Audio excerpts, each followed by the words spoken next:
রিয়াসাত, যেই কাজ আল্লাহ এবং রাসূল অসন্তুষ্ট সেই কাজ যত লাভেরই হোক সেটা ত্যাগ করতে হবে, এটার নাম রিয়াসাত।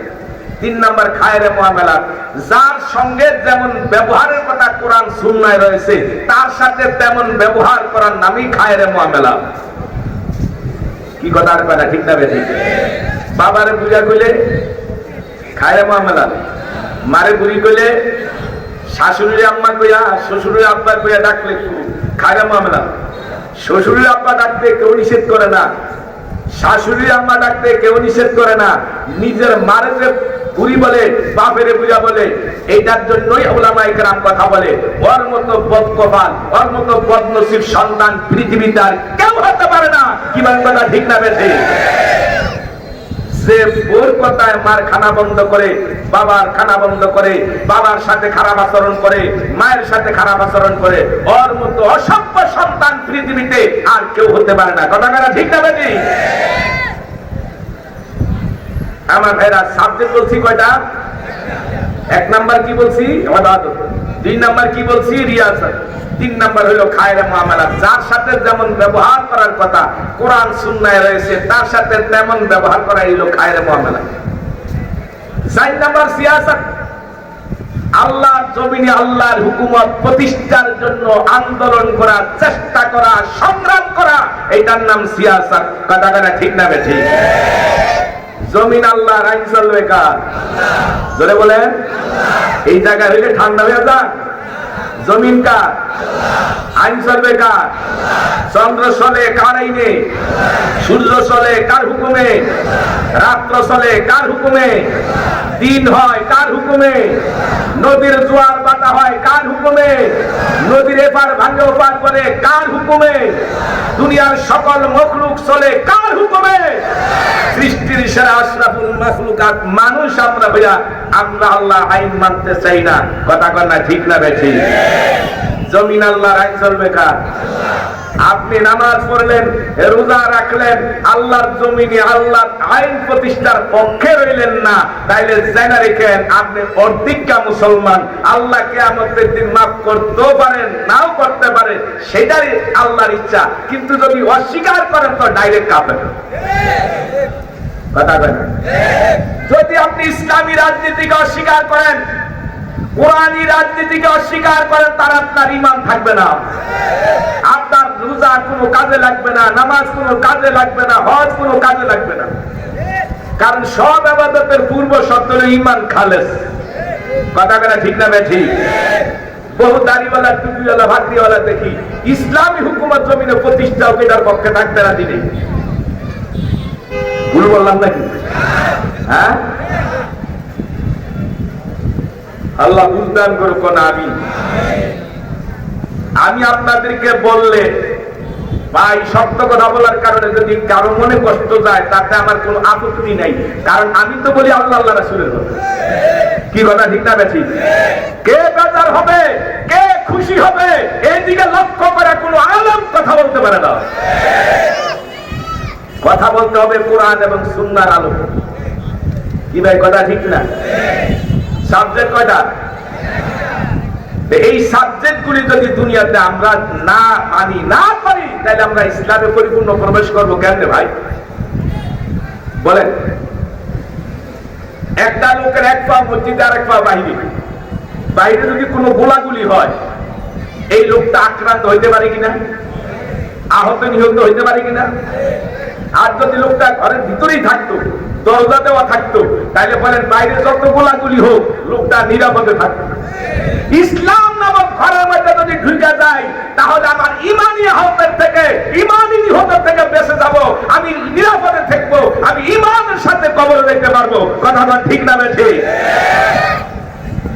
তাহলে উচিত ছিল আমাদের কি ইসলামের পক্ষে থাকা।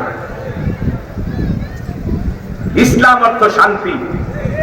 ইসলাম বিশৃঙ্খলাকে পছন্দ করে না, অন্যায় ভাবে কারো হক নষ্ট করা ইসলাম সাপোর্ট করে না। ইসলাম সাদাবাজি সাপোর্ট করে না, ইসলাম খুন খারাপি সাপোর্ট করে না, ইসলাম মানবতার পক্ষে সাপোর্ট করে, ইসলাম দুর্নীতির বিরুদ্ধে ঝাঁপিয়ে পড়ার সাপোর্ট করে, ইসলাম দুঃখী মানুষের পাশে দাঁড়ানোর কথা বলে। কথা বলে ঠিক না বেঠিক? যারা ইসলামের পক্ষে থাকবে আল্লাহ তাদের পক্ষে থাকবে, যারা ইসলামের পক্ষে থাকবে নবী তাদের পক্ষে থাকবে, যারা আল্লাহর পক্ষে থাকবে কোরআনের পক্ষে থাকবে কুল মাখলুকাত তাদের জন্য আল্লাহর কাছে দোয়া করবে। ভালো মানুষ যখন মারা যায় আসমান জমিন তার জন্য কাঁদে, চন্দ্র সূর্য তার জন্য কাঁদে, জমিন তার জন্য কাঁদে, যেই ঘরের বিছানায় ঘুমাইছে ওই বিছানা তার জন্য কাঁদে, যেই মসজিদে সে নামাজ পড়ছে মসজিদের সেজদার জায়গা তার জন্য কাঁদে, যেই রাস্তা দিয়ে হাঁটতো সেই রাস্তা তার জন্য কাঁদে, যেই কলের পানি দিয়ে উজু করতো কলনা তার জন্য কাঁদে, যেই বদনা দিয়ে সে উজু করতো বদনা তার জন্য কাঁদে। 40 দিন পর্যন্ত আসমান জমিন তার জন্য কান্নাকাটি করে।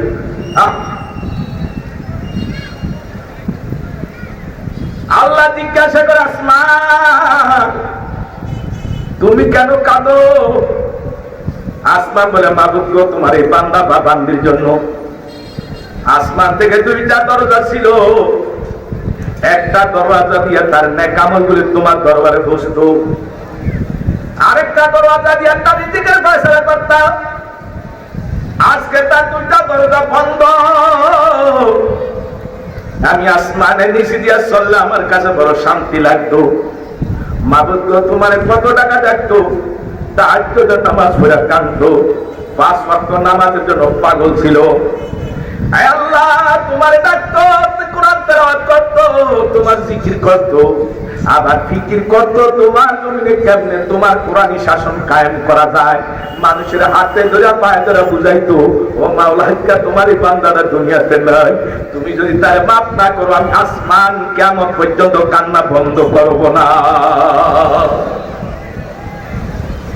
আল্লাহ জমিনের জিজ্ঞাসা করেন জমিন তুমি কেন কাঁদো?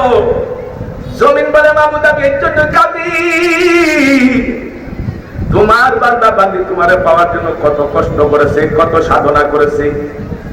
মাবুদ গো তোমারে পাওয়ার জন্য পূর্ব সিরান্তি 3 নং স্কুলের মাঠের মাহফিল ওলামায়ে কেরামের কথা শোনার জন্য পাগল হয়ে গেছে। মাবুদ গো তার কত জরুরত ছিল, কত ব্যস্ততা ছিল, দোকান পালায় গেছে। আল্লাহ গাড়ি চালাইতো, গাড়ি চালানো থুয়া রুজি ইনকাম থুয়া পর্যন্ত আলেমের কথা শোনার জন্য পাগল হয়ে গেছে। ও আল্লাহ দাঁড়িয়ে নামাজ পড়তে পারে না, বৈশা বৈশা নামাজগুলি পড়ছে। অসুস্থতার কারণে আল্লাহ বৈশাও নামাজ পড়তে পারে না, শুয়া শুয়াও নামাজ আদায় করছে, তবু তোমার হুকুম ছাড়ে না। আল্লাহ গো না খাইয়া রয়েছে তবু হারাম খায় না, সুদের কাছে যায় না, ঘুষের কাছে যায় না। ও আল্লাহ তোমার পাওয়ার জন্য তোমার দ্বারে তোমার বান্দা গুনাহ থেকে বিরত ছিল, তোমারে পাওয়ার কত সাধনা করছে। আজকে যদি তুমি তারে মাফ না করো আমি জমিন কান্না বন্ধ করব না। আল্লাহ ডাকে আসমান জমিন সাক্ষী থাকো আমি আমার এই বান্দা বা বান্দির জীবনের গুনাহগুলি মাফ করে দিলাম। কত বড় ভাগ্যবান ওই সকল মানুষ যেই সকল মানুষের জন্য আসমান জমিন আল্লাহর কাছে কান্নাকাটি করি। বন্ধুরা আমার মাল্লাহুল মাওলা ফালাহুল কুল্লু, বান্দা যখন আল্লাহর হয় সব তার পক্ষে হয়ে যায়। তো আমরা তো আল্লাহর হইতে চাই না, চেষ্টাও করি না, নফস চাই জিন্দেগি করি, আল্লাহ যেমনি চাইছে তেমনি করি না। এই জন্য আল্লাহ আমাদেরকে বারবার সাবধান করে ওয়াত্তাকু ইয়াওমান তুরজাউনা ফীহি ইলাল্লাহ, ওই দিনের ভয় করো যেই দিন তোমাকে তোমার রবের সামনে দাঁড়াতে হবে। আমরা কি সবাই একদিন আল্লাহর সামনে গিয়ে দাঁড়াবো? এই বিশ্বাস আসেনি? আমাদের সবাইকে আল্লাহর সামনে গিয়ে দাঁড়াতে হবে। বিচারক একজন। দুনিয়াতে যদি মানুষ ম্যাজিস্ট্রেট কোর্টে ঠকে তাইলে জজ কোর্টে আপিল করে, জজ কোর্টেও যদি ঠকে তাইলে হাইকোর্টে আপিল করে, হাইকোর্টেও যদি ঠকে সুপ্রিম কোর্টে আপিল করে। কিন্তু আমার আল্লাহর কোর্ট তো বিশ্ব কোর্ট, সুপ্রিম কোর্ট। আল্লাহর কোর্টের পরে কোথাও আপিল করার জায়গা নাই। কিয়ামতের ময়দানে কোর্ট একটাই, আল্লাহর কোর্ট ছাড়া আর কোনো কোর্ট নাই, আর কোথায় আপিল করার জায়গা নাই। কথা কথা ঠিক না বেশি? আল্লাহ তার ব্যাপারে যে রায় দিয়ে দিবে ওই রায়ের সঙ্গে সঙ্গে কার্যকর হয়ে যাবে, দেরি হবে না রে বাবা। আজকে ফাঁসির আসামির জন্য একটা সীমা করে দেয়, ওই সময় কত তারিখে তার ফাঁসি, কিন্তু তারপরেও সময় অনেক সময় পরিবর্তন হয়, আপিল করার সুযোগ থাকে। কত ফাঁসির আসামি আপিল করে কিন্তু ফাঁসির থেকে রায় পায়, খালাস পায় গেছে। কথা কথা ঠিক না বেঠি? আল্লাহ পাকের এই রায়ের কোনো পরিবর্তন না। কিয়ামতের ময়দানে আল্লাহ বিচারক, ওই বিচারকের সামনে ওকালতি করার শক্তি কারো থাকবে না। যেই মামলার আপিল, যেই মামলার কি বলে আপনার তদবির চলে না, ওই মামলার খালাসও হয় না। কথা কথা ঠিক না বেঠি?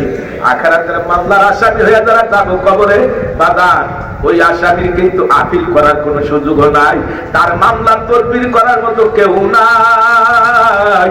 এই জন্য আখিরাতের মামলার থেকে মুক্তি পাইতে হইলে দুনিয়া হলো আমাদের ক্ষমা চাওয়ার জায়গা। কথা কথা ঠিক কিনা? আল্লাহ সাবধান করে দিছে, فَمَن يَعْمَلْ مِثْقَالَ ذَرَّةٍ خَيْرًا يَرَهُ وَمَن يَعْمَلْ مِثْقَالَ ذَرَّةٍ شَرًّا يَرَهُ। আল্লাহ বলে যারা পরিমাণ ভালো কাজ করলে বিনিময় দিবেন, যারা পরিমাণ খারাপ কাজের বিনিময় আল্লাহ দিবেন। আল্লাহ বেইনসাফি করবেন না, আল্লাহ জুলুম করবেন না, আল্লাহ পক্ষপাতিত্ব করবেন না। আজকে দুনিয়াতে বাজার ঘুষ দিয়া অনেক বিশাল অপরাধ করে বাচ্চা যায়, অনেক জঘন্য জঘন্য অপরাধ করে ঘুষখোরদের কাছে বাচ্চা যাইতে পারে। কিয়ামতের ময়দানে ঘুষ চলবে না। কথা কথা ঠিক না বেঠি? এই জন্য সাবধান করতে চাই, ইসলাম যে আমরা মানব, প্রত্যেকটা ক্ষেত্রে ইসলামকে পরিপূর্ণ মানব। আজকে বহু মুসলমান আছে কর্মই ধর্ম, কর্মই নাকি ধর্ম, আর ধর্মই তো কর্ম শিক্ষা দেয়। কথা না ঠিক না ঠিক?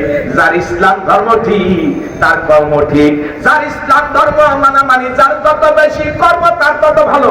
কথা না ঠিক না ঠিক? যে একজন ভালো মানুষ, যে একজন দিনদার ব্যক্তি, যে আল্লাহকে ভয় করে, জীবন গেল ঘুষের কাছে যাবে না, জীবন গেল সুদের কাছে যাবে না, জীবন গেল চুরির কাছে যাবে না, জীবন গেল ডাকাতির কাছে যাবে না, জীবন গেল অবৈধ জমি দখল করবে না, জীবন গেল বাজার অন্যের হক নষ্ট করবে না, জীবন গেল একটা পয়সা অন্যায় ভাবে অর্জন করবে না। কথা কথা ঠিক কিনা? এই জন্য দরকার খোদা ভীতি, আল্লাহর ভয়, আল্লাহর ভয় দিলের মধ্যে ভয়টা করে। আমাদের দিলে তো আল্লাহর ভয় নাই, আছে দুনিয়া, দুনিয়ার লোভ লালসা আমাদের কেমন ভাবে গ্রাস করে ফেলাইছে। এই জন্য আমরা দুনিয়ার জন্যই অধিকাংশ মানুষ আজকে ইসলামের পক্ষে নাই, কোরআনী শাসনের পক্ষে নাই। জমিন আল্লাহর, আইন চলুক আল্লাহ, এই দেশের সংবিধানটা কোরআনী সংবিধান হোক। 92% মুসলমানের দেশে কোরআনী আইন অসল, 8% বিজাতির আইন বাংলাদেশের সচল। কথা কথা ঠিক না রে? মানুষ মুসলমানের সংখ্যা কত? 92%-এরও বেশি। তারপরে দেশে কোরআনী শাসন কায়েম হয় না। 8% বিজাতির নিয়ম নীতি আইনে দেশে চলে। কথা কথা ঠিক না বেঠি? অথচ 92% মুসলমানের দেশে চলার কথা ছিল কোরআনী আইন, কোরআনী শাসন। কথা ঠিক কিনা? কোরআনী শাসন বাজার ভয়ের কিছু নাই। কোরআনিক শাসন কায়েম করলে একজনের বিচার হলে 100 জন ঠিক হয়ে যাইত। কথা কথা ঠিক না বেঠি? কিন্তু এখন ঘুষ করে, ঘুষ খায়া জঘন্যতম অন্যায় থাকে সাপোর্ট করে। তালাক দিয়ে দিচ্ছে, তালাক হয়ে গেছে, কিন্তু রাষ্ট্রের আইনে হইল তালাক দেওয়ার নিয়ম, উকিল ধরে নোটিশ পাঠায় তালাক দেওয়া। এই জন্য এইভাবে তালাক না দিলে রাষ্ট্রের আইন হইল, যদি ওইভাবে তালাক না দিয়া বউরে 112 তালাক দেয়, তালাক হয় না। এখন বলেন কোরআনের আইনের সাথে আমাদের দেশের রাষ্ট্রীয় আইন কি সাংঘর্ষিক কিনা? ধরে কর, হ্যাঁ সাংঘর্ষিক না? এখন কোরআন মানবেন না রাষ্ট্রের আইন মানবেন? কথা কয় না? কোরআন যদি মানেন তাহলে তালাক দিয়া বউ নিয়ে সংসার করার কোন সুযোগ নাই, তালাক দিয়া বউ নিয়ে ঘর করার সুযোগ নাই। তালাক দিয়া সেই বউ নিয়ে ঘর করা অবৈধ, অবৈধ এমনকি তার ঘর থেকে সন্তান জন্ম হলে সেই সন্তান অবৈধ সন্তান হবে। কথা কয় না ঠিক কিনা? এমন হাজারো মুসলমান আছে, দেখতে দেখা যায় খুব ভালো মানুষ, কিন্তু তালাক দিয়ে বউ নিয়ে সংসার করে। নাই আমাদের সমাজে? নাই কি? রাগ করেন নাই আমার লাগে আপনারা? ইসলাম মানলে শান্তি, না মানলেই অশান্তি। ইসলাম মানলে শান্তি, না মানলেই যত শান্তির মূল একমাত্র ইসলাম না মানার কারণে। আমাদের দেশে যত খুন খারাপ হইতেছে এগুলি ইসলাম মানার কারণে না না মানার কারণে? বলে ইসলাম না মানার কারণে। আজকাল পর্দার আইন না থাকার কারণে যত দুর্ঘটনা, ইসলামের আইন না মানার কারণে আজকাল যত দুর্ঘটনা ও শান্তি। ইসলাম যদি আমরা সবাই ব্যক্তিগত ভাবে, পারিবারিক ভাবে, সামাজিক ভাবে, রাষ্ট্রীয় ভাবে, রাজনৈতিক ভাবে সবভাবে ইসলাম মানতাম, তাহলে দেশটা সোনার দেশ হয়ে যেত। কারণ এই দেশে ৯২% মুসলমান। কথা কোন ঠিক কিনা? আমার বন্ধুরা, রাসূলুল্লাহ সাল্লাল্লাহু আলাইহি ওয়াসাল্লাম বলেন, কুল্লু উম্মতি ইয়াদখুলুনাল জান্নাতা ইল্লা মান আবা। আমার সমস্ত উম্মত বেহেশতি, আবা যারা তারা নয়। সাহাবীরা প্রশ্ন করলো, কইলা ইয়া রাসূলুল্লাহ মান আবা? ইয়া রাসূলুল্লাহ আবা কি? নবীজি বলেন, ক্বালা মান আতাআনি দাখালাল জান্নাহ ওয়া মান আসানি ফাকাদ আবা। যারা আমি নবীর আদর্শ মানলো, তরিকা মানলো, তারা আবা না, তারা জান্নাতি। যারা আমি নবীর আদর্শ মানে না, তরিকা মানে না, যারা আমি নবীর মতের সঙ্গে একমত হয় না, নবী কয় তারা আমাকে মানে না। যারা আমাকে মানে না তারাই হইল জাহান্নামী। আমরা কি সবাই নবীরে মানতে চাই? সবাই বলেন, মুখের কথা না মনের কথা? যারা নবীরে আল্লাহরে মুহাব্বত করেন নিজের জীবনের চেয়েও বেশি, একটু হাত তুলে আল্লাহ দেখা। নারে তাকবীর, নারে তাকবীর। দিন ইসলাম, কোরআন সুন্নাহর আলো, কোরআন সুন্নাহর আলো। আল্লাহ হাত উঠাই দিয়ে তোমাকে ভালোবাসি, তোমার নবীকে ভালোবাসি। যতটুকু ভালোবাসি তার চেয়ে আরো শতগুণ ভালোবাসা আমাদের অন্তরেও পয়দা করে দাও। তার চেয়ে শতগুণ বেশি মহব্বত আমাদের অন্তরে তোমার মহব্বত, তোমার প্রিয়জনের মহব্বত পয়দা করে দাও। মানে আমি আমার বন্ধুরা, আজকের এই মাহফিলে আমরা আল্লাহর সাথে ওয়াদা করে নিব, তওবা করব। পিছনে যা করছি করছি, এখন আর সামনে ভুল করব না, উল্টা করব না। এখন একটা নিয়মের মধ্যে থাকা খাঁটি মুসলমান হয়ে কবরে যাইতে চাই। এই ব্যাপারে কি সবাই একমত আছেন কিনা? যদি একমত থাকেন বাজার, আমি বলতে চাই ইবাদত করব কার? আর করবেন ইবাদত করব কার? ইবাদত চার প্রকার: ফরজ, ওয়াজিব, সুন্নাত, নফল। ফরজ ওয়াজিব গুলি এমন, যেমন মাতাবিহীন মানুষ বাঁচে না, ফরজ ইবাদতবিহীন মুসলমানই থাকতে পারে না। যারা কয় নামাজ না পড়ে ঈমান ঠিক আছে, এরা হলো বিশ্ব সিটিং, বিশ্ব বাটপার। কথা না ঠিক কিনা? নবীজি কয় তার নামাজ নেই, তার মুসলমানই নেই। আর তুমি কয় তার নামাজ মানে নামাজ না থাকলো তোমার ঈমান ঠিক আছে, রোজা না রাখলো তোমার ঈমান ঠিক আছে, দাড়িওয়ালারা ঠিক নাই, টুপিওয়ালারা ঠিক নাই, জুব্বাওয়ালারা ঠিক নাই। যারা এই কথা বলে আসলে তার ঈমানই নাই। কথা না ঠিক না বেঠি? দাড়ি টুপি তো নবীর ছিল, তাহলে তুমি দাড়ি টুপির অস্বীকার করো কেন? দাড়ি টুপি তো ওলিয়া উলিয়াদের ছিল, তুমি দাড়ি টুপি তিরস্কারি করো কেন? তুমি নবীর সুন্নাহ নিয়ে তিরস্কারি করো কেন? দুই চারজনের আমল খারাপ হইতে পারে, তাই বলে সব দাড়িওয়ালা টুপিওয়ালারা তো খারাপ না। কি বলেন? মসজিদের মধ্যে জুতা চুরি হয়, তাই বলে কি মুসল্লিদের দোষ না চোরের দোষ? চুরি করতে একজন ঢুকছে চুরির সুবিধার জন্য। কথা বলা ঠিক না বেঠি? তাই বলে দাড়ি টুপিওয়ালা দিকটা পাইকারি হারে এরা খারাপ। এদেরকে খারাপ যারা বলে তারা নবীরও খারাপ বলে, তারা ইসলামকে খারাপ বলে। ওর ঈমান থাকতে পারে না, ওর ঈমান থাকতে পারে না। কথা না ঠিক না বেঠি?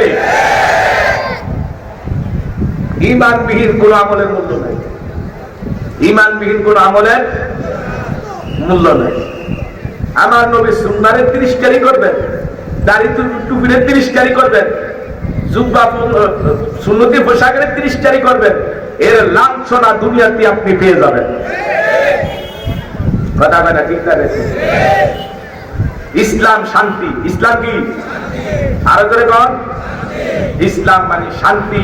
এই শান্তি যারা দুনিয়াতে শান্তিতে থাকবে, পরকালে শান্তি যারা চায়, তারা ইসলামকে পূর্ণাঙ্গ ভাবে মানতে হবে। আমি বলছিলাম ইবাদত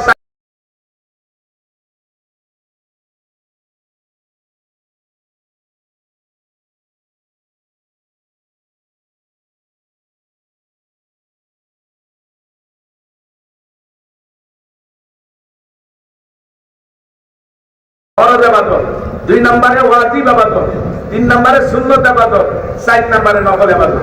ফরজ ইবাদতগুলির মধ্যে সর্বশ্রেষ্ঠ ফরজ ইবাদত হলো নামাজ।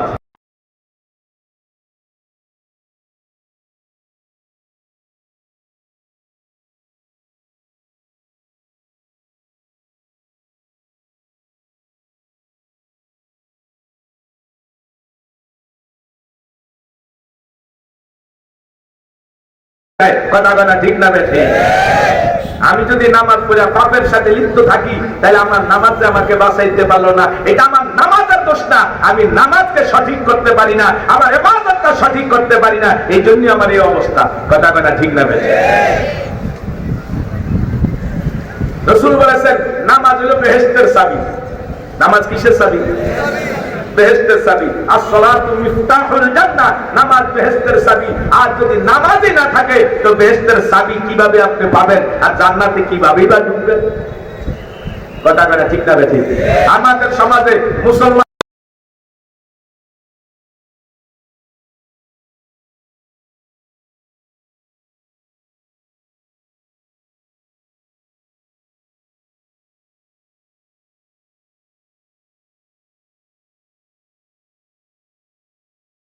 কুফরি করলো,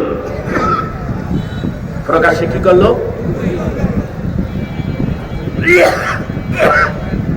প্রকাশ্যে কুফরি করলো, যে নামাজ ছাড়লো। অথচ নামাজ ছেড়ে দিতেছে, দোকানে বসে গল্প করতেছে, টিভি দেখতেছে, হ্যাঁ দোকানদারি করতেছে, মসজিদে জামাত চলতেছে, তার একটু আফসোস লাগে না, একটু ব্যথা লাগে না, একটু আগ্রহ লাগে না? তাহলে তোমার ঈমানের অবস্থা কি ভাই? তুমি নিজেই চিন্তা করো। হ্যাঁ,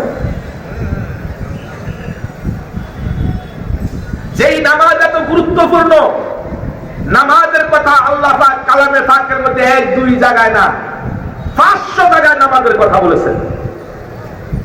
82 জায়গায় তো বলছেন আকিমুস সালাহ, নামাজ।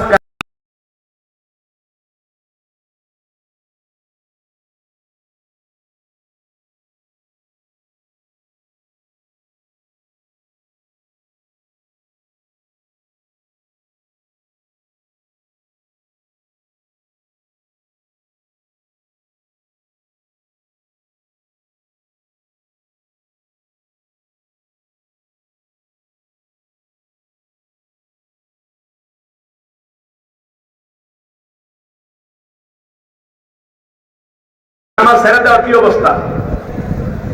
রাসূল কারীম সাল্লাল্লাহু আলাইহি সাল্লাম বলেন, তোমাদের সন্তানদেরকে তোমরা 7 বছর বয়সের কালে নামাজের ট্রেনিং দাও, ইবাদত শিক্ষা দাও। তোমার বাচ্চাকে তুমি কোরআনের শিক্ষা দাও। 10 বছর বয়সের কালে যদি নামাজ না পড়ে, বেদরাঘাত করে হলেও তাকে নামাজে দাঁড় করাও, তাকে নামাজ পড়াও। আবার নবীজি বলছেন, কথাটা কি সহজ ভাবে না কঠিন ভাবে? হ্যাঁ, আজকে তো আমরা আমাদের সন্তানদেরকে নামাজের ট্রেনিং, নামাজের শিক্ষা দিতে চাই না, এটার গুরুত্ব বুঝি না। ওয়ানের সরাসরিয়া কখ পড়ানোর মূল্য আছে, আল্লাহর কোরআন শিক্ষা দিতেছে, সেই শিক্ষার মূল্য আমরা দিতে চাই না। কথা কথা ঠিক না বেঠিক? মুক্ত বাচ্চা পাঠাইলে যদি হুজুরে মাস শেষে কয়, এ তো তোমার আব্বুরে বললো, আম্মুরে বললো 100 টাকা দিত, 200 টাকা দিত, তখন কি বলে? যদি হুজুরে টাকা চায়, বারবার বিরক্তি করে, তাহলে আর যাইস না। তার মানে কি কোরআনের মূল্য নাই, এই শিক্ষার মূল্য নাই। কথা কথা ঠিক না বেঠিক? এমন মানুষ কি আমাদের সমাজে নাই? আছে না নাই? অথচ কোরআনের শিক্ষার কত দাম, কোরআনের শিক্ষার কত ইজ্জত, কোরআনের আলেমের কত ইজ্জত, কোরআনের আলেমের কত মর্যাদা। আজকে সেই মর্যাদা তারা দিতে চায় না, তাদের ঈমানের অবস্থাটা কত খারাপ। আমি বলছিলাম ফরজ ইবাদতের কথা, নামাজের গুরুত্বের কথা বলতেছিলাম। আপনাদের কাছে কি খারাপ লাগে? নামাজ নবীজি ইন্তেকালের পূর্ব মুহূর্তে কি বললেন?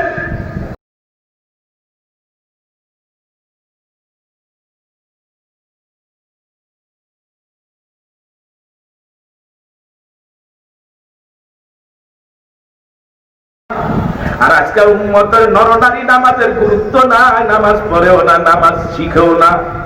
নামাজ যে এত বড় দামি আবাদত, বাজান মাথা বিহীন মানুষ বাঁচে না। হাত না থাকলেও মানুষ বাঁচে, কষ্ট হয় চলাফেরা করতে, মানে কাজকর্ম করতে কষ্ট হয়। পাও না থাকলে চলাফেরা কষ্ট হয়, চক্ষু না থাকলে দুনিয়ার ভালো মন্দ দেখা যায় না, চলাফেরা বড় কষ্ট হয়। কানে না শুনলে বাজার কষ্ট হয়। কিন্তু জবান যদি বোবা হয়, কথা বলতে না পারে, মনের ভাব কাউকে বুঝাইতে পারে না, বড় কষ্ট হয়। কিন্তু তারপরও বাঁচে, তারপরও খায়, তারপরও সব চলে। কথাটা ঠিক না ঠিক? বন্ধুরা আমার, কিন্তু অন্ধ মানুষও দুনিয়াতে বেঁচে আছে, অন্ধ মানুষও চলতে পারে। কানে শুনে না সেই মানুষও সংসারী করে, অন্ধ মানুষও সংসারী করে, হাত নাই পাও নাই তারপরও সংসারী করে। কথাটা ঠিক না ঠিক? কিন্তু দুনিয়াতে একটা মানুষ দেখানো যাবে না যেই মানুষ তার মাথা নাই দুনিয়াতে বেঁচে আছে। এমন একটা মানুষ তামাম পৃথিবীতে তালাশ করলে পাওয়া যাবে না। কথাটা ঠিক কিনা? দয়াল নবী বলে তার নামাজ নাই, ইসলামে তার কিছু নাই। যারা নামাজ না পড়েও দাবি করে আমি খাঁটি মুসলমান, তাই গো তোমার কথা ঠিক হলে তো আমার নবীর কথা ঠিক নাই, আমার আল্লাহর কথা ঠিক নাই। কথাটা ঠিক না ঠিক? আর আমার নবীর কথা 100 সত্য, আল্লাহর কথা সত্য। তোমার ধারণা মিথ্যা, তোমার চিন্তা মিথ্যা। কি বলেন? কথা ঠিক কিনা? এই নামাজি মানুষকে আল্লাহ 5টা পুরস্কার দান করবেন। 5টা পুরস্কারের মধ্যে একটা পুরস্কার আল্লাহ তার রিজিকের পেরেশানি দূর করে দিবেন। আল্লাহ পেরেশানি দূর করে দিলে, রিজিকের পেরেশানি দূর করে দিলে, এটা বড় একটা নিয়ামত। কি বলেন? কথা ঠিক কিনা? 2 নম্বরের পুরস্কার, নামাজি মানুষকে আল্লাহ কবর আযাব থেকে মুক্তি দিয়ে দিবেন। কবর আযাব দিবেন না, শাস্তি দিবেন না, মুসিবতে ফেলাইবেন না। নামাজি নারী পুরুষকে 3 নম্বর আল্লাহ পাক রব্বুল আলামিন বিজলির গতিতে পৌঁছাত পার করিয়া দিবেন। যেই পৌঁছাতটা ঘুরে সে ধারালো, চুলে সে শিকল, জাহান্নামের উপরে দিয়া নবীজি বলে পৌঁছাতের প্রথম মাথাটা পার হইতে 10,000 বছর সময় লাগবে, মাঝখানটা পার হইতে 10,000 বছর সময় লাগবে, শেষ মাথাটা পার হইতে 10,000 বছর সময় লাগবে। এইভাবে 30,000 বছর নিচে থাকবেন জাহান্নামের আগুন, জাহান্নামের উপর দিয়ে চলতে থাকবে। আহারে নামাজিরা তো না বিদ্যুৎ গতিতে পার হয়ে যাবে, কেউ দরিয়া পার হবে, তার নামাজের শক্তি যেমন সে তেমনি পার হবে। আর বেনামাজিরা কাটিয়া সিরিয়া জাহান্নামের ভিতরে পড়িয়া যাবে, পার হতে পারবে না। ও ভাই নামাজিরা ভালো করে শুনো, আজকে কষ্ট করে নামাজ পড়ো, অসুস্থ অবস্থায় নামাজ পড়ো, দাঁড়িয়ে পড়তে পারো না, বৈশা পড়ো, বৈশা পড়তে পারো না, শুয়া পড়ো। কিন্তু এই কষ্ট করে নামাজ পড়ার কারণে আল্লাহ পাক রব্বুল আলামিন ওই মহামুসিবতের দিন আল্লাহ বলছেন আর তোমাকে বিজলির গতিতে পার করে দিবে। 4 নম্বর পুরস্কার, নামাজি নারী পুরস্কার আল্লাহ আমলনামা ডাইন হাতে দিবে। যারা আমলনামা ডাইন হাতে পাবে তাদের কোনো চিন্তা নাই, তাদের কোনো পেরেশানি নাই। আর যারা বাম হাতে আমলনামা পিছনে দিয়া পাবে, তাও ডাইন বাম হাতটা বুকের নিচে দিয়া সিরিয়া পিছনে বাইর করবে। আহা কি মুসিবত! নামাজি নারী পুরুষকে আল্লাহ ডাইন হাতে আমলনামা দান করবে। 5 নম্বর আমার আল্লাহ নামাজি নারী পুরুষকে বিনা হিসাবে জান্নাত দিয়ে দিবে। পক্ষান্তরে বেনামাজি নারী পুরুষের শাস্তি 15টা, তার মধ্যে 5টা শাস্তি দুনিয়াতে। 1 নম্বরে তার হায়াতের মধ্যে, জীবিকার মধ্যে কোনো বরকত থাকবে না, পেরেশানি আর পেরেশানি। 10টা 20টা ইন্ডাস্ট্রিজের মালিক হলো তার অভাব আর অভাব। আমিও দেখছি লক্ষ্যপুরা যত বড় ধনী তার তত বেশি অভাব। কথা না ঠিক কিনা? যার নাই আল্লাহর সাথে ভাব তার তো চিরকাল থাকবে অভাব, আর যার আছে আল্লাহর সাথে ভাব তার থাকবে না কোনো অভাব। কথা না ঠিক না ঠিক? বেনামাজি নারী পুরুষের আহারে কঠিন শাস্তি। এই 5টা শাস্তির 3 নম্বর শাস্তি হলো বেনামাজি নারী পুরুষের চেহারার মধ্যে কোনো চিহ্ন থাকবে না, নামাজ নেকের কোনো চিহ্ন থাকবে না, পেরেশানি তো থাকবেই। বেনামাজি নারী পুরুষের কোনো নেক আমল কবুল হবে না। অনেক বেনামাজিরা মসজিদ করে দেয়, মাদ্রাসা করে দেয়, মসজিদের সভাপতিও হয়, কিন্তু টাকার গরমে হয়, শক্তির গরমে হয়। মানুষ মনে করে ওনার টাকা আছে, উনারে সভাপতি বানাইলে, উনারে সেক্রেটারি বানাইলে মসজিদের অভাব হবে না। এই দুশ্চিন্তার কারণে, মানুষের খারাপ চিন্তার কারণে বেনামাজি নেশাখোরদেরকে মসজিদের সভাপতি সেক্রেটারি বানায়। কথা বলা ঠিক কিনা? আগের দিনে ছিল সবচেয়ে ভালো মানুষ যারা, সবচেয়ে নামাজি মানুষ যারা, সবচেয়ে দিনদার ব্যক্তি যারা, তারা হয়তো মসজিদ কমিটির সভাপতি সেক্রেটারি। এখন আবার বিভিন্ন দলীয় কারণেও মসজিদের পদ নিতে চায়। কথা কয় না ঠিক না ঠিক? তুমি যদি নামাজ না করো, রোজা না রাখো, তুমি যদি দিন ধর্ম না পালন না করো, তুমি 1000 মসজিদের সভাপতি হইলো 1000 মসজিদে তোমাকে মুক্তি দিতে পারবে না আখিরাতে। কি বলেন? কথা ঠিক না ঠিক? খারাপ লাগে আপনাদের কাছে?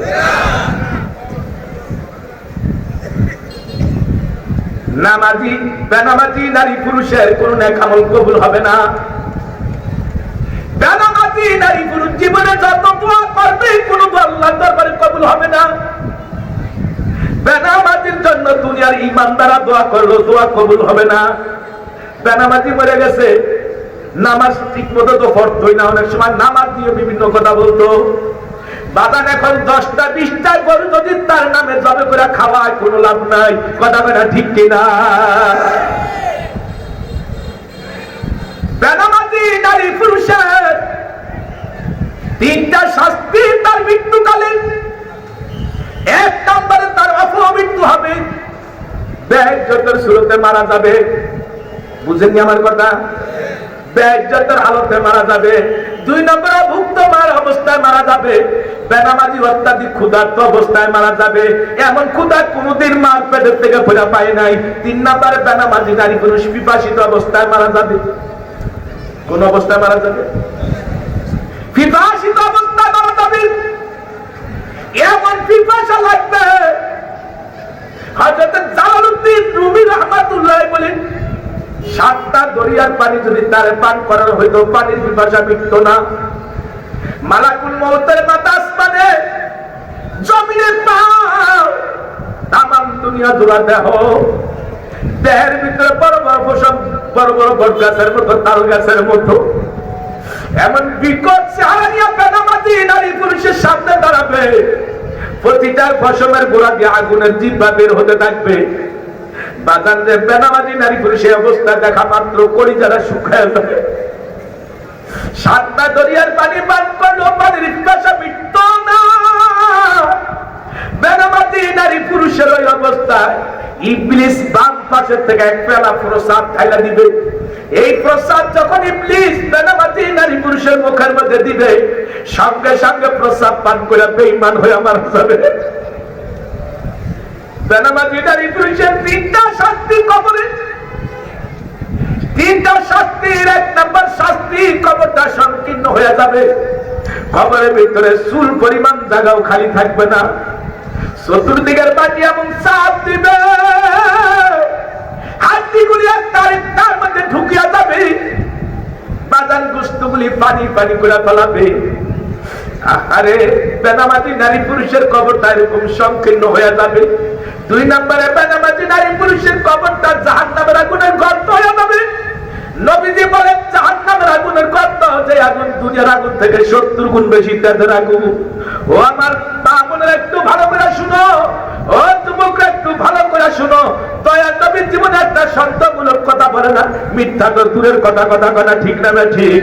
নবীজি বললেন বেনামাজি নারী পুরুষের 3টা শাস্তি কবরের মধ্যে। একটা হলো সব কবরটা তাকে চাপতে থাকবে, সংকীর্ণ হয়ে যাবে। 2 নম্বরে কবরে 99টা সাপ আসিয়া যাবে, কবরটা জাহান্নামের আগুনের গর্ত হয়ে যাবে।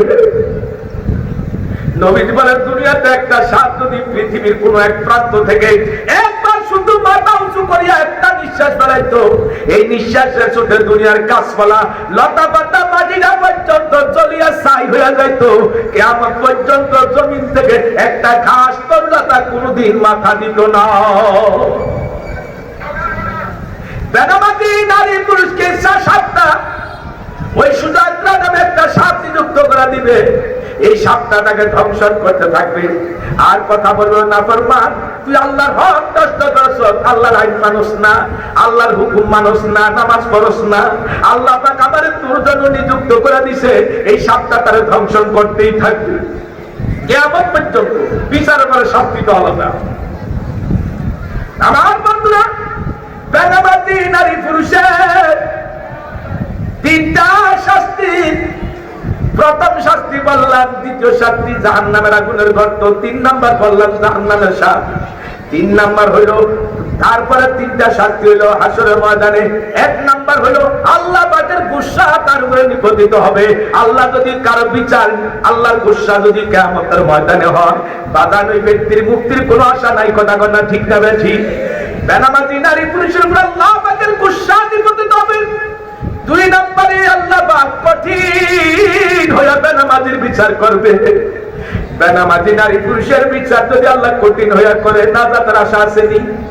3 নম্বরে বেনামাজি নারী পুরুষকে আল্লাহ বেইজ্জত করে জাহান্নামে নিক্ষেপ করবে। ও যুবকেরা, নবীজি বলেন একবার তো নামাজ যে কাজা করলো, সময় পার করে আদায় করে অন্য সময় আদায় করলে এর নাম কাজা। ইচ্ছা করে এক ওয়াক্ত ফরজ নামাজ কাজা করলে 1 হুকবার জাহান্নামের আগুনে জ্বলতে হবে। 1 হুকবার পরিমাণ দুনিয়ার হিসাবে হযরত আলী রাদিয়াল্লাহু আনহু ব্যাখ্যা দিয়েছে, দুনিয়ার হিসাবে 2,88,00,000 বছর। 1 ওয়াক্ত নামাজ যদি কাজা করলে 2,88,00,000 বছর জাহান্নামের আগুনে জ্বলতে হয়। দুনিয়ার কোন মুসলমানের সন্তান এই কথা বিশ্বাস করলে জীবন গেল তো নামাজ ছাড়তে পারে না। কথাটা না ঠিক কিনা? আব্দুল্লাহ ইবনে আব্বাস রাদিয়াল্লাহু তাআলা বলেন, আমার আত্মীয়ের মধ্যে একটা লোক মারা যায়, আমি তার জানাজায় গেলাম। জানাজায় যাওয়ার পর যখন লাশটা নিয়ে কবরের কাছে আগাইতেছিলাম, দেখি কবরের ভিতরে একটা বিরাট আকৃতির জন্তু ঢুকে পড়ছে। এটাকে আমরা তাড়াবার চেষ্টা করলাম, কোনোভাবে তাড়াইতে পারলাম না, মারতে পারলাম না। বাধ্য হয়ে দ্বিতীয় আরেক জায়গায় কবর করলাম। দ্বিতীয় কবরের কাছে যখন লাশটা নিয়ে যায়, দ্বিতীয় কবরের ভিতরে জন্তুটা ঢুকে পড়লো। এবার আমরা মনে করলাম মেরেই ফেলবো, কোনোভাবে আমরা সরাইতে পারলাম না, মারতে পারলাম না। বাধ্য হয়ে তৃতীয় আরেক জায়গায় কবর করলাম। সেখানে যখন লাশটা নিয়ে গেলাম, তখন দেখি ওই কবর ওই জন্তু ঢুকে পড়ছে। নিরুপায় হয়ে উপরের থেকে লোকেরা লাশটা কবরের মধ্যে আস্তমরা ছাড়িয়ে দিচ্ছে। এরপরে কোন রকম মাটি ছুরিটা নিয়ে সবাই চলিয়া গেল। আব্দুল্লাহ ইবনে আব্বাস বলে, আমি একটু দূরে দাঁড়িয়ে রইলাম। কতক্ষণ পরে দেখি কবর থেকে আগুনের ধোঁয়া ধাউ ধাউ করে উড়া শুরু হয়ে গেল। আগুনের ধোঁয়া উঠতেছে আর কবরের বিকট আওয়াজ শোনা যায়। আমি কান্না শুরু করলাম। কাঁদতে কাঁদতে কবরের ধোঁয়াটাও বন্ধ হইল, কবরের আওয়াজটাও বন্ধ হইল।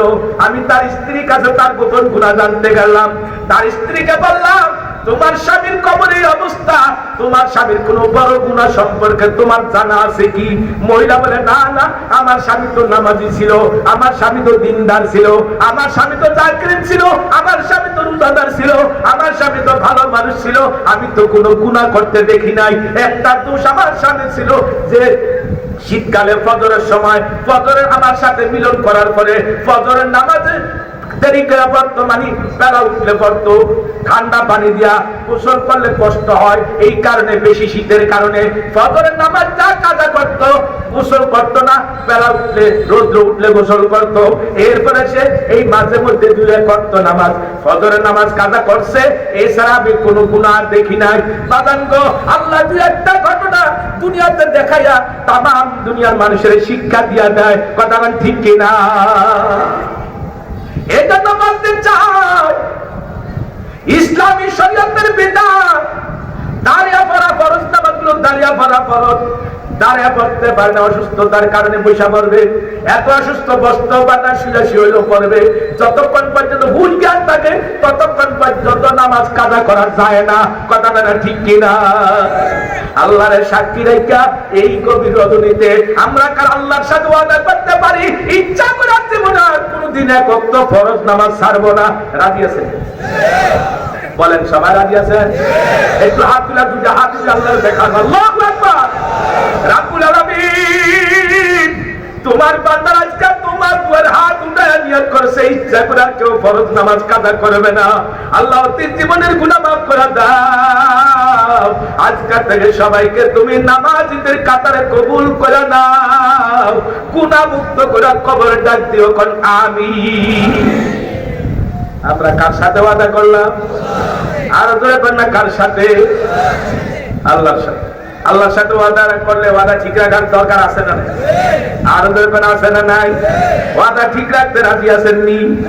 কারা কারা ওয়াদা ঠিক রাখতে রাজি? হাত তুলে রাখতে হবে, বারবার দরকার। আমরা বুঝতে উঠাই না, বুঝছো অন্তত কই জাহান্নামে যাইতে চান কারা? দেখে অনেক হাত উঠাইবো, কথা বলে ঠিক না?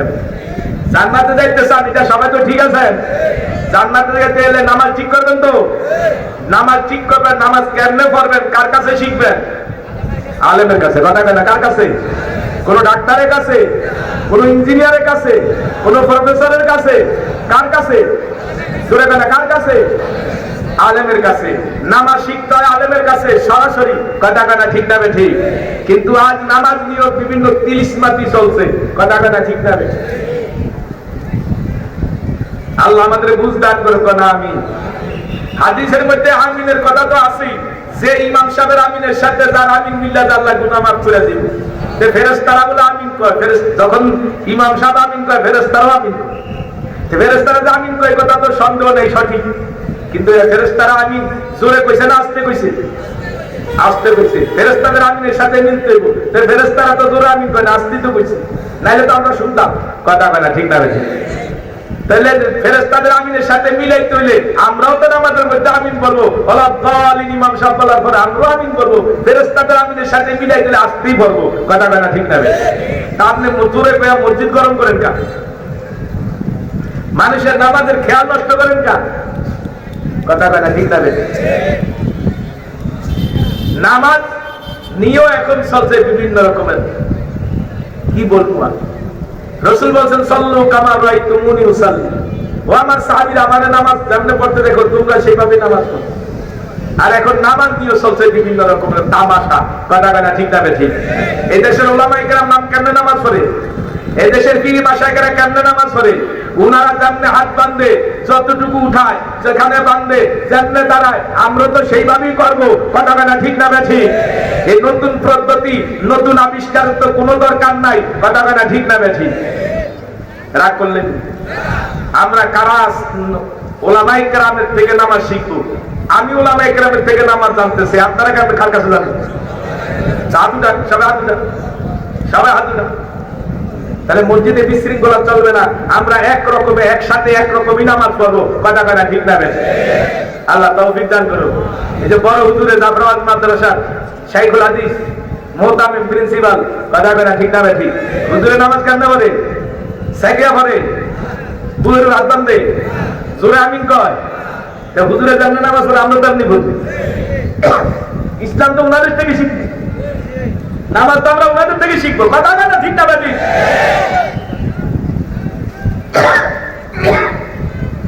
আমার ভাইরা, ফিতনা করা হত্যার চেয়ে জঘন্য। আল ফিতনাতু আশাদ্দু মিনাল কতল। ফিতনা করা মসজিদের মধ্যে বা কোন ইয়াতে মজলিসে ফিতনা করা, এটা হত্যার চেয়ে জঘন্য অপরাধ। কথা কথা ঠিক না? তুই একজনের কারণে মসজিদে বিশৃঙ্খলা কেন হবে ভাই? কেন করতে যাবে? আল্লাহ বুঝদান করুক না। আমি রাগ করেন না তো? তাইলে আমরা নামাজের ওয়াদা দিলাম, রোজার ওয়াদা দিবনি? কথা কেন? রোজার ওয়াদা দিবনি। রমজান মাস এখনো বহুদূর, সেই সময় পর্যন্ত বাঁচবো একজনেরও গ্যারান্টি নাই। আমার তো মোটেই নাই, আপনাদের আছে নাকি? রমজান পর্যন্ত বাঁচার গ্যারান্টি আছে, কিন্তু গ্যারান্টি নাই পয়সা থাকলে আজ জীবনে কোনোদিন ফরজ রোজা ছাড়বো না। এই ব্যাপারে কি আমার সাথে আপনারা একমত? কারা কারা একমত? হাত তুলে দেখান। আল্লাহ আমরা নিয়াত করছি জীবনে ইচ্ছা করে ফরজ রোজাও ছাড়বো না। আল্লাহ আমাদেরকে ওয়াদা ঠিক রাখা তৌফিক দান করো। আল্লাহ তৌফিক দান করো না। আমিন। তাহলে নামাজের ওয়াদাও দিলাম, রোজার ওয়াদাও দিলাম। কথা কেনা ঠিক না বেশি? আরো আসেনি ওয়াদা, আমরা চাই না শুন না কেউ ঘুষ খাবো না, ঘুষ দেব না। এটাতে রাজি আছেন? রাসূল বলেছেন লানা রাসূলুল্লাহ সাল্লাল্লাহু আলাইহি ওয়াসাল্লাম আর রাশিয়া ওয়াল মুরতাশিয়া ওয়ার রাইশাইয়ানিল্লাযী ইয়ামশি বাইনাহুমা, যে ঘুষ দেয় আর যে ঘুষ নেয় আর মাঝখানে যে দালালি করে, এদের উপরে আল্লাহর লানত, নবীজি অভিশাপ দিয়েছে, বদদোয়া করছে। আর ঘুষের সরাসরি আছে না নাই? কথা বলেন, এটা সঠিক বললাম না ঠিক বললাম? তো সঠিক বলে আসতে কথা হইল কেন? এত আসতে বলেন কেন? হ্যাঁ, ঘুষ হালাল না হারাম? আরো করে, পায়খানা হালাল না হারাম? মানুষের পায়খানা যেমন হারাম, ঘুষের টাকা খাওয়াও হারাম। যারা ঘুষের টাকা নিয়ে ব্যস্ত থাকে তাদের উচিত পায়খানা খাওয়া। কথা কথা ঠিক না বেশি? কারণ পায়খানা খাইতে তো আর বেশি খেতে পারবো না। ঘুষের টাকা তো আর কথা নাই, যত পায় তত লয়। কথা কথা ঠিক না বেশি? ঘুষ ছাড়া আমার মনে হয় কোন সেক্টর আর খালি নেই, সব জায়গায় ঘুষ। নামাজি মানুষেরা ঘুষের কাছে যাবে না, অনুরোধ জানালাম। খারাপ লাগে? আপনারা মনে হয় জীবনে ঘুষ টুস দেন না, অনেকে না খাইলেই তো দেন। কথা বলেন, চান্দা কেউ ইচ্ছা করে চান্দা দেয়? আরে ভাই, একজন বাদাম বেছে, বাদাম বিক্রেতার কাছে চাঁদা আছে। এক পেটায় রাস্তার কিনারে কলা বেছে, কলা, এই কলা আর একটা 500 টাকা দিবে। এগুলি মানুষ নামের পশু। কথা কথা ঠিক না বেঠে? তুমি কেন চাঁদা নাও? তুমি চাঁদা নিয়ে তুমি পায়খানা খা কবি।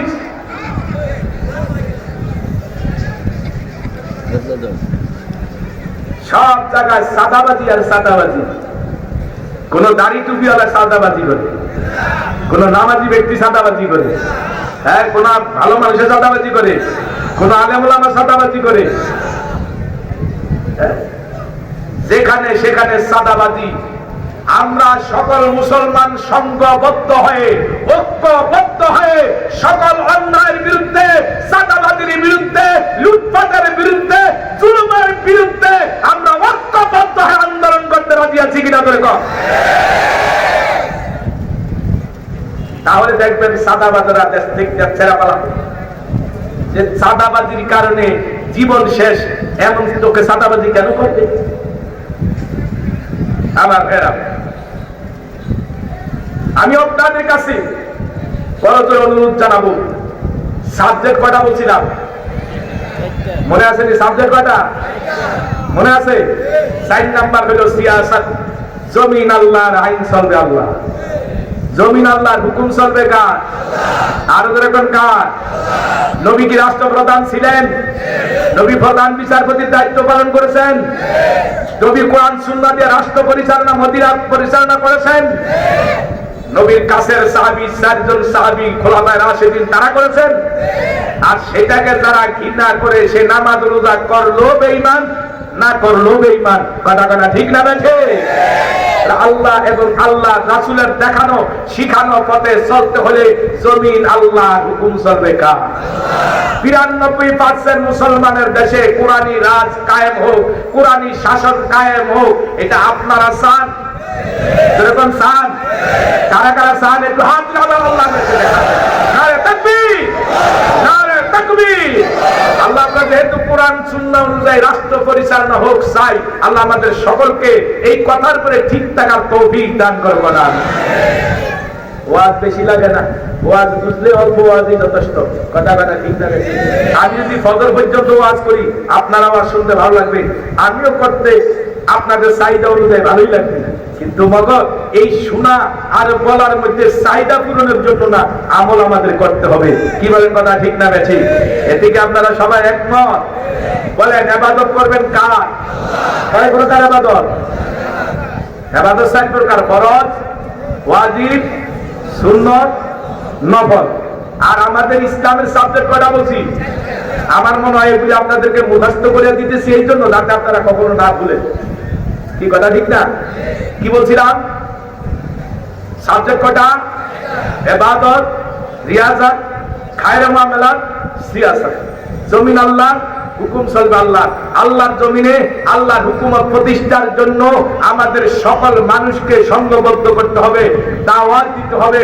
ইসলামের ছায়াতলে আসলে হিন্দুরাও শান্তি পাবে, তাদেরও কোনো ক্ষতি হবে না, অন্য বিধর্মীদেরও ক্ষতি হবে না। যখন পৃথিবীতে যখন ইসলাম যতটুকু ছিল, শান্তি ততটুকু ছিল। খলিফাতুল মুসলিমিন হযরতে ওমর ফারুক রাদিয়াল্লাহু তাআলার ইতিহাস আমরা জানি, হযরতে উসমান গনির ইতিহাস জানি, হযরত আবু বকর সিদ্দিক রাদিয়াল্লাহু তাআলার ইতিহাস জানি, হযরত আলী রাদিয়াল্লাহু তাআলার ইতিহাস জানি। জানি কি জানি? আমার ভাইরা, তারা ইনসাফ প্রতিষ্ঠা করেছেন, তাদের ভিতরে আল্লাহর ভয় ছিল।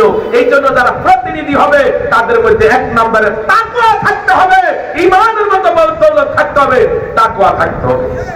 যার ভিতরে আল্লাহর ভয় আছে, আরে আমি ঘুষের টাকাটা কেমনে নিব, আল্লাহ না দেখতেছি, কথা বলে না।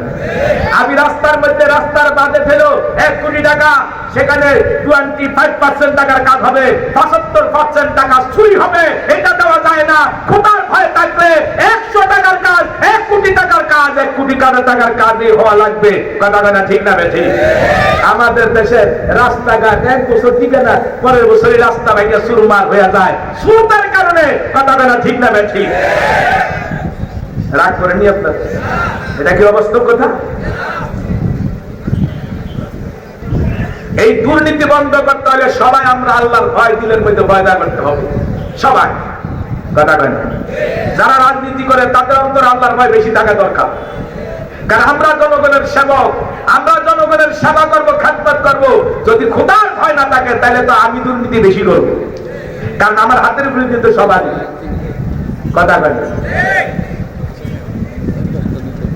তাকওয়া এমন এক মহাদৌলত, মুত্তাকিনদের এমন মর্যাদা হবে, কিয়ামতের ময়দানে মুত্তাকিনরা আল্লাহর আরশের নিচে জায়গা পাবে।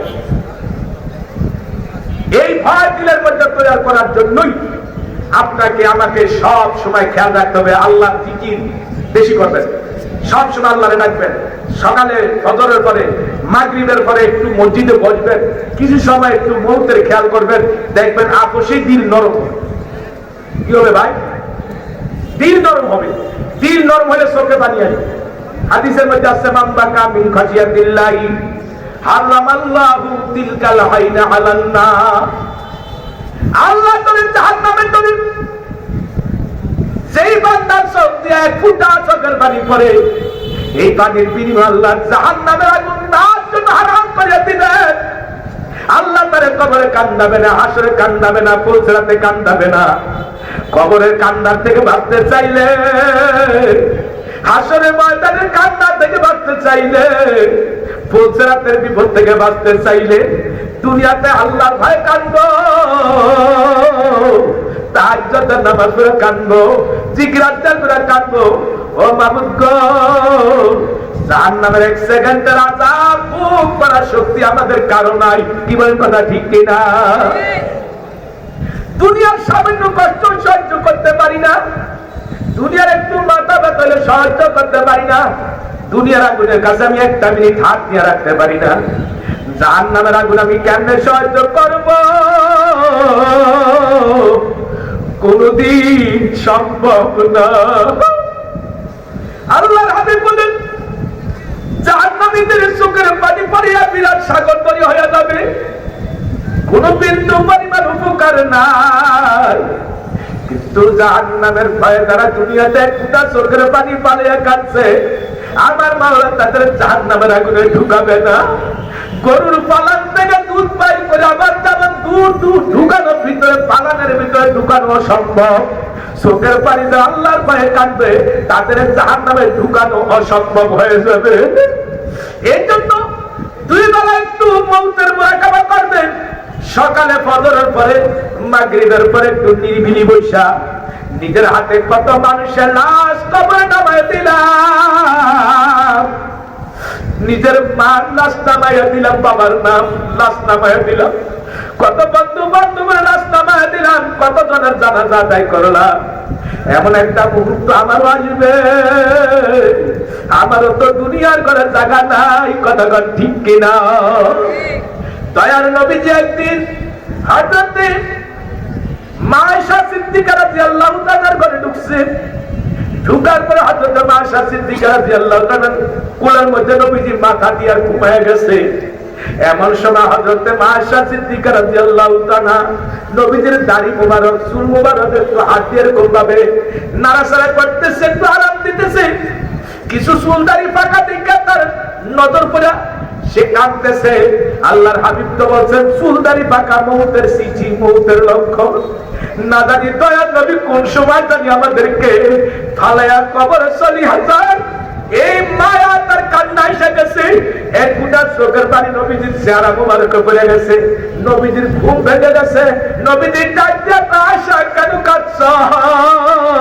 আয়েশা ডাক দিয়ে কয় দয়ার নবী গো, আমার অনিচ্ছায় চোখের পানি পড়ে গেছে, আপনার ঘুম ভেঙে গেছে। দয়ার নবী বলে তুমি কাঁদছো কেন আগে সেটা বলো। হযরত আয়েশা সিদ্দিকা রাদিয়াল্লাহু তাআলা বলে ইয়া রাসূলুল্লাহ, আমার কান্না এসে গেছে আপনার মায়া। আপনি বলছেন চুল দাড়ি পাকা মউতের চিঠি, মউতের লক্ষণ। আপনার তো কিছু চুল দাড়ি পাকা দেখা যায়, আমার ভয় লাগতেছে কোন সময় যদি আল্লাহ পাক আপনাকে জাজ দিয়া দুনিয়া থেকে নিয়ে যায়, এই জন্য আমার মায়া লেগে গেছে। দয়ার নবী ডাক দিয়ে আয়েশা কোন সময়টা আবার করুন, কোন সময়টা আবার মর্মান্তিক বলতে পারোনি। মা আয়েশা সিদ্দিকা রাদিয়াল্লাহু তাআলা বলেন আল্লাহ আল্লাহ রাসূলের ভালো জানেন। দয়ার নবী আয়েশা তারপরে তুমি যা জানো তুমি একটু বলো। মা আয়েশা সিদ্দিকা রাদিয়াল্লাহু তাআলা বলেন রাসূল যখন মা আয়েশা সিদ্দিকা বলি ইয়া রাসূলুল্লাহ, আমার কাছে মনে হয় যখন মানুষ মারা যায়, মারা যাওয়ার পরে মহিলাদের স্বর্ণ অলংকারগুলি রেখে দেয়, তার কাপড় চোপড়গুলি খুলে রেখে দেয়, পুরুষের কাপড় চোপড়গুলো খুলে রেখে দেয়, এই সময়টা আমার কাছে বড় মর্মান্তিক মনে হয়। দয়ার নবী বলে আয়েশা তারপরে কোন সময়টা বলতে পারোনি? মা আয়েশা সিদ্দিকা রাদিয়াল্লাহু তাআলা বলেন আল্লাহ আল্লাহ রাসূলের ভালো জানেন। দয়ার নবী ডাক দিয়ে আয়েশা যেই সময় লাশটা ঘর থেকে বের করে দেয়, সন্তানেরা কাঁদে, ঘরের মানুষেরা কাঁদে, আর জীবনে কোনদিন ওই লাশটা করে উঠাবে না। এই সময়টা একটা মর্মান্তিক সময়, করুণ সময়। যখন মৃত লাশের গোসল দিয়া কাফন পরাইয়া যখন তাকে খাটে উঠে দেয়, তখন একটা করুণ মর্মান্তিক সময়।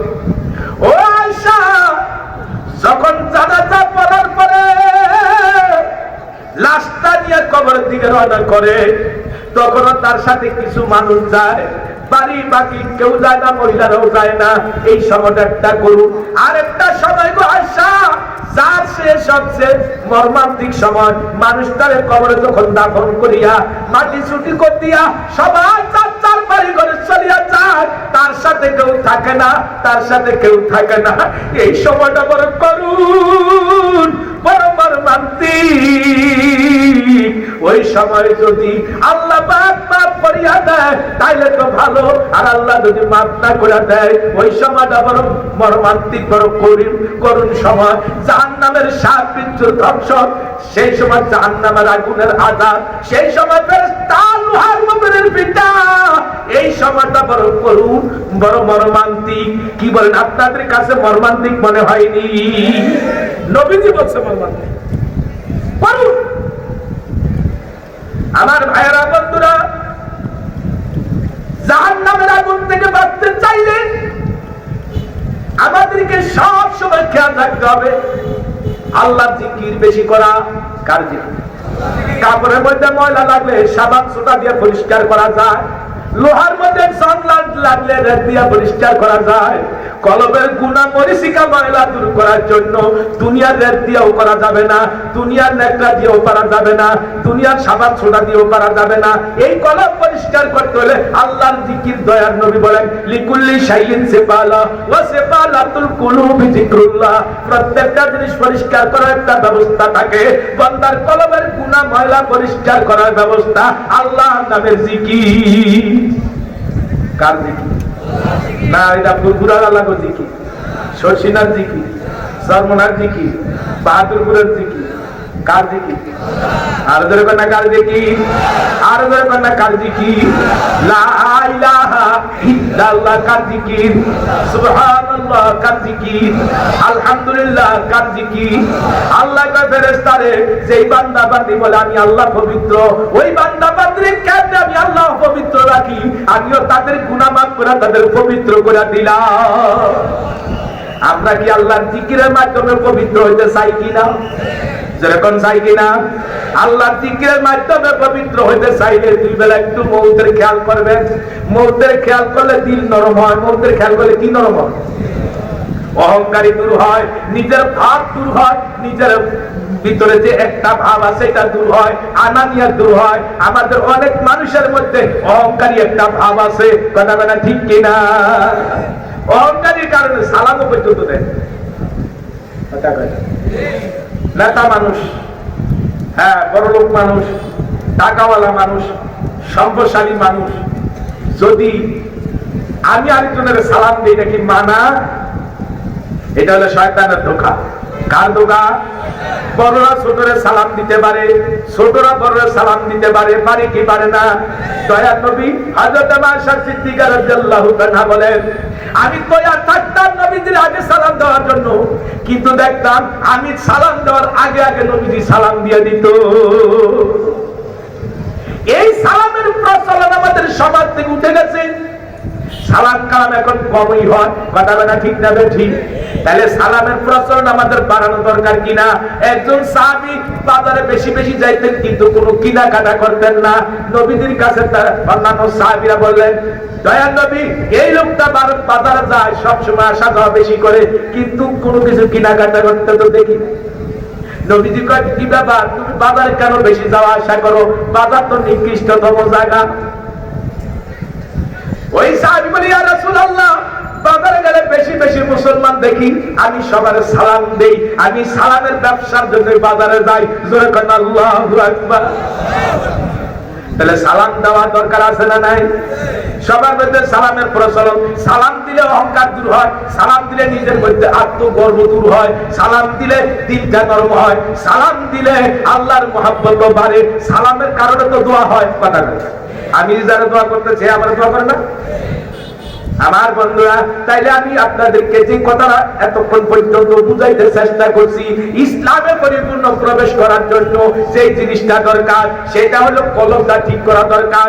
যেই জমিন ভালো সেই জমিনের ফসল ভালো, যেই মানুষের কলব ভালো সেই মানুষের সব আমল ভালো, ঈমান ভালো। কথা বল ঠিক কিনা?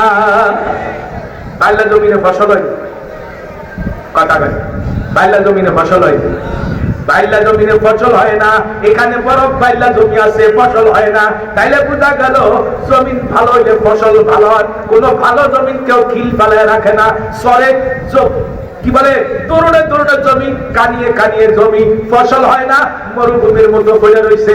বন্ধুরা আমার, তাইলে বোঝা গেল জমিন ভালো হইলে পড়ে থাকতো না, ফসল মানুষে করতো। কলব ভালো হইলে ওই কলবের মধ্যে নামাজের মতো ফসল, রোজার মতো ফসল, ইবাদতের ফসল সব হইতো। কথা বলা ঠিক না ঠিক? এই জন্য কলবটারে ঠিক করবেন। আর এই কলব ঠিক করার ঔষধ হলো আল্লাহর জিকির। আল্লাহ রাসূল বলেন, মাসালুল্লাযী ইয়াযকুরু রাব্বাহু ওয়াল্লাযী লা ইয়াযকুরু মাসালুল হাইয়্যি ওয়াল মাইয়্যিত। নবীজি উদাহরণ দিয়েছেন, জিকির যারা করে তাদের দিল জিন্দা, যারা জিকির করে না তাদের দিল মুর্দা। জিকির করলে দিল কি হয়? লাল করে পর কি হয়? জিন্দা হয়। জিকির না করলে দিল মুর্দা হয়। জিকিরের দ্বারা বাজার তিনটা পদার পুরস্কার পাওয়া যায়। এক নম্বর আল্লাহ শান্তিময় জীবন দান করে, সুখময় জীবন দান করে। দুই নম্বর আল্লাহ জাকিরিনদেরকে গুনাহমুক্ত জীবন দান করে, জাকিরিনদের কালা দুই নম্বরে গুনাহমুক্ত জীবন দান করে। তিন নম্বরে জাকিরিনদেরকে আল্লাহ ঈমানের সাথে মৃত্যু নসিব করে। কোন মানুষ যদি নেক হালতে মারা যায়, কিয়ামত পর্যন্ত নেক আমল করার সওয়াব তার আমলনামায় জমা হয়ে যাবে। আমার কথা কি আপনারা বুঝলেন? আপনারা খালি তাকে রয়েছেন প্রধান বক্তা কখন আসবে, আসুক, আসতেছে, কাছাকাছি আছে। আপনারা আমার কথা শুনতে খারাপ লাগতেছে নাকি? খারাপ লাগে না? তাহলে একটু মনোযোগ এই দিকে দেন, ওই দিকে মনোযোগ দিলাম। আমার ভাইরা, জাকিরিনরা তিনটা পুরুষ, তিনটা দুনিয়ার তিনটা জিনিস সে পায়। এক নম্বরে সে শান্তিময় জীবন পায়, সুখময় জীবন পায়। 2 নম্বরে গুণামুক্ত জীবন আল্লাহ দান করে। 3 নম্বর ঈমানের সাথে মৃত্যু নসিব করে। কোন মানুষ যদি নেক আমলের অবস্থা মারা যায়, কিয়ামত পর্যন্ত ওই নেক আমল করার সওয়াব তার আমলনামায় জমা হয়ে যাবে। কিয়ামত পর্যন্ত ওই জিকির অবস্থা মারা গেলে, সেজদা অবস্থা মারা গেলে, রুকু অবস্থা মারা গেলে, তিলাওয়াত অবস্থা মারা গেলে কিয়ামত পর্যন্ত ওই আমলের সওয়াব হবে। কিয়ামতের ময়দানে আমলনামা যখন তার সামনে আনা হবে, আমলনামা দেখে সে বিশ্বাস করতে পারবে না, বলবে দুনিয়াতে আমি এত হায়াত পাই না, এত নেক আমল করি না। বলা হবে কথা ঠিক, তুমি এত হায়াত পাও না, এত নেক আমল করো নাই ঠিক, কিন্তু তোমার নেক আমল অবস্থায় তোমার মৃত্যু হয়েছে, জিকির অবস্থায় মৃত্যু হয়েছে, কোরআন তেলাওয়াত করতে করতে মৃত্যু হয়েছে, নামাজের রুকু অবস্থায় মৃত্যু হয়েছে, সিজদা অবস্থায় মৃত্যু হয়েছে, নামাজ পড়া অবস্থায় মৃত্যু হয়েছে। আল্লাহ পাক ফেরেশতাদের হুকুম করছে কিয়ামত পর্যন্ত তোমার নেক লেখার জন্য। আল্লাহু আকবার। এই বিশাল নেকের আমলনামা তোমার জন্য জান্নাতুল ফিরদাউসের ঘোষণা হয়ে গেছে। ওই মানুষগুলি কত ভাগ্যবান, যেই মানুষগুলি নেক আমলের অবস্থায় মারা যাবে, কিয়ামতের ময়দানে নেক আমলনামা ডাইন হাতে পাবে আর জান্নাতের সুসংবাদ পেয়ে যাবে। এই মানুষগুলি কত বড় ভাগ্যবান। তাই আমাদেরকে নেক আমলের অভ্যাস করতে হবে, নামাজের অভ্যাস ঠিক মতো নামাজ ঠিক মতো করতে হবে। নফল নামাজও পড়েন, তাহাজ্জুদও পড়েন, আওয়াবিনও পড়েন, ইশরাক পড়েন। বন্ধুরা আমার, 2টা গরু কিনছেন 2 লাখ টাকা দিয়া, 3 লাখ টাকা দিয়া, নাঙ্গল জোয়াল কিনছেন 5,000 টাকা দিয়া, এখন মাত্র 5 টাকা দরিদ্র দরকার। কয় টাকা দরিদ্র দরকার? 5 টাকা দরিদ্র পাবে। এই 3,10,000 বা 5,000 টাকার গরু নাঙ্গল জোয়াল দিয়া চাষ চললো না বন্ধ। 5 টাকার তৈরি হইলে জোয়াল বান্ধা যাইতো, গরুর সাথে নাঙ্গল বান্ধা যাইত, কথা বলা ঠিক না ঠিক, চাষ করা যাইতো। 5 টাকার তৈরি অভাবে চাষ যেমন বন্ধ, কিয়ামতের ময়দানে ফরজ ওয়াজিবের ঘাটতি হয়ে গেলে নফল দিয়ে আল্লাহ ঘাটতি পূরণ করে জান্নাতে পাঠায়া দিবে। আমরা কি জান্নাতে যাওয়ার জন্য কি তৈরি আছি? তাহলে নফল ইবাদত করব, জিকির যদিও নফল, এটা কিন্তু ধর্মের একটা বড় মূল, কথা বলা ঠিক না ঠিক। মা যেমন পানি ছাড়া বাঁচতে পারে না, ইমানদারের ইমান জিকির ছাড়াও বাঁচতে পারে না। ইমানদারের ইমান যদি বাঁচাইতে চায়, জিকির বেশি দরকার। কি দরকার বলেন? আরো ধরে কন, জিকির কি কোনো দলের? আরো ধরে কেন, জিকির কি কোনো দলের? জিকির কার? ইমানদারা কার জিকির করবে? আরো ধরে কেন, ইমানদারা কার জিকির করবে? আল্লাহ জিকির বেশি বেশি করবেন, সকাল সন্ধ্যা একটু আল্লাহরে ডাকবেন, সব সময় আল্লাহরে স্মরণ রাখবেন। ব্যবসা করতে গেলে আল্লাহরে স্মরণ রাখবেন, কাজকর্ম করতে গেলে আল্লাহরে স্মরণ রাখবেন। যে আল্লাহরে স্মরণ রাখে সে কাউকে ঠকায় না, ব্যবসায় ঠকায় না, কাজকর্মে ঠকায় না, কথা বলে ঠিক না ঠিক। অনেক কর্মচারী আছে বাজার, যদি তার চুক্তি দেওয়া হয়, চুক্তি দিলে 3 দিনের কাজ 1 দিনে সমাধা হয়ে যায়, কথা বলে ঠিক না ঠিক। আর হাজিরায় দিলে 1 দিনের কাজ 3 দিন পর্যন্ত লাগায়, তাহলে বুঝা গেল এটা 2 নম্বরই করছে, কথা বলে না ঠিক কিনা। আল্লাহ থাকলে কাউকে ঠকাবে না, আল্লাহর ভয় থাকলে কাউকে ঠকাবে? আল্লাহর ভয় দিলের মধ্যে পয়দা করতে হবে। আল্লাহর ভয় দিলের মধ্যে পয়দা করতে হলে জিকির করবেন কার? আরো ধরে কোন জিকির করবেন কার? আরো ধরে কোন জিকির করবেন কার? আল্লাহর জিকির করলে আল্লাহ খুশি হয়, না করলে আল্লাহ বেজার হয়। দুনিয়াতে মারে মা করে ডাকলে মা খুশি হয়, আব্বার আব্বার করে ডাকলে খুশি হয়, ভাইয়ারে ভাইয়া ডাকলে খুশি হয়, বোনের আব্বার করে ডাকলে খুশি হয়, লিডারে লিডার করে ডাকলে খুশি হয়। আর আমার আল্লাহরে ডাকলে বুঝি আল্লাহ খুশি হয় না? কথা কয় বন্দা একবার আল্লাহরে ডাক দিলে আল্লাহ কমসে কম 10 বার জবাব দেয়। কয়বার জবাব দেয়? আরো কয়বার জবাব দেয়? বন্দা আল্লাহরে আল্লাহ করে ডাক দিলে আল্লাহ 10 বার জবাব দেয়। দুনিয়াতে আল্লাহ সে আদর করে, আর দুনিয়াতে কেউ না। সন্তানের মা ত্যায্য করে দেয়, বাবা ত্যায্য করে দেয়। সন্তান যদি মা বাবার কথা না শুনে, বেয়াদবি করে, মা বাবার সঙ্গে বারবার অন্যায় করে, মা বাবার সন্তানকে ত্যায্য করে দেয়। দল করলে দলের কথা না মানলে, লিডারের কথা না মানলে লিডার দলের থেকে বহিষ্কার করে দেয়, জুতা পিটা দিয়া, কথা কথা ঠিক না ঠিক। দুনিয়াতে বন্ধুরে বাদ দিয়ে দেয়, দুনিয়াতে সবাই সবারে বাদ দিয়ে দিতে পারে। আল্লাহ কিন্তু বান্দারে বাদ দেয় না। নামাজ পড়লো না, একবেলা খানা বন্ধ করলো না, রোজা রাখলো না, আল্লাহ অক্সিজেন বন্ধ করলো না, বাতাস বন্ধ করলো না। কথা কথা ঠিক না? এত অন্যায় করে, এত জুলুম করে আল্লাহ একবেলা খান্না বন্ধ করলো না, বাতাস বন্ধ করলো না, অক্সিজেন বন্ধ করলো না। তাহলে বুঝা গেল আল্লাহর চেয়ে বেশি দয়া দুনিয়ার কেউ দেখাতে পারে না। সবাই বাদ দিয়ে দিল, মা বাবা ত্যায্য করতে পারলো, কি বলেন, ভাই ভাইয়ের পর ত্যাগ করতে পারলো, স্ত্রী স্বামীর বাদ দিয়ে দিল, স্বামী স্ত্রীর তালাক দিয়ে দিল বাজার। কিন্তু আমার আল্লাহ এই 60 বছর 70-80 বছর লম্বা একটা হায়াতের বিষা দিয়ে দুনিয়াতে পারলো। একদিনের জন্য খানা বন্ধ করলো না, একদিনের জন্য অক্সিজেন বন্ধ করলো না। কথা কথা ঠিক না? আল্লাহর চেয়ে বড় দয়া কি দুনিয়ার কারো আছে? আর ধরে কোন কারো আছে? সবচেয়ে বেশি দয়া মায়া করে কে? সবচেয়ে বেশি মায়া করে কে? ওই মায়ার আল্লাহরে ডাকতে রাজি আছেননি? ওই মায়ার মালিকের কাছে চাইতে রাজি আছেননি? ওই মায়ার মালিকের কথা শুনতে রাজি আছেননি? ওই মায়ার মালিকের পক্ষে থাকতে রাজি আছেন? আছেন? এটা দিলের কথা তো? দিল থেকে সাক্ষী দিয়ে কোন তো? তাইলে এবার হাত উঠান, আল্লাহ আমরা আপনার পক্ষে আছি, আমরা আপনার পক্ষে আছি। এই ভোটটা যেন আল্লাহর বিরুদ্ধে না যায়, ইসলামের বিরুদ্ধে না যায় হাত দিয়া, কোরআনের বিরুদ্ধে যেন হাতটা দিয়া ভোট না যায়। কথা কথা ঠিক না? লাগে আল্লাহ কবুল করে কথা আমি আর ধরে না আমি। হাত দিছে কে? হাত দিছে কে? পাও দিছে কে? চোখ দিছে কে? কান দিছে কে? সব দিছে আল্লাহ। কথা কয় না ঠিক না? আল্লাহ কিয়ামতের দিনে মুখ বন্ধ করে দিবে। আল-ইয়াওমা নাখতিমু আলা আফওয়াহিহিম ওয়া তুকাল্লিমুনা আইদিহিম ওয়া তাশহাদু আরজুলুহুম বিমা কানু ইয়াকসিবুন। এই জবান বন্ধ হয়ে যাবে, হাতের জবান খুলে যাবে।